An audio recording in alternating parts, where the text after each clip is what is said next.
That is right, ladies and gentlemen. It is you, it is me, it is NBWD, New Beginnings Window and Door, the Tri-State's premier window and door distributor. And we are here teasing our brand new showroom once again here in the frigid cold of our showroom. But don't worry, it will be heated once we officially move in, once we officially tell you where we are. But it is not where we are, it is who we are with today, our special guest.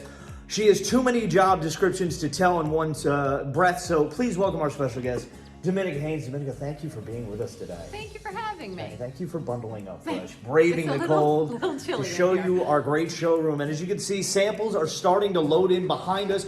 Paint is going up on the walls very soon. Right now, where we're standing is going to be where my desk is going to be. I get a brand new big desk. Where's your desk going to be in this office?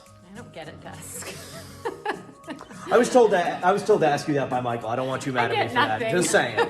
But no, so we've got walls up with sheetrock. Paint is going up very soon. Samples coming in, as we said. So we cannot wait to show you where we are and tell you where we are so you can come visit us at our brand new showroom coming to you very soon. So until that time comes, we here at New Beginnings Window and Door remind you to begin each day with a beautiful view. We will see you very soon.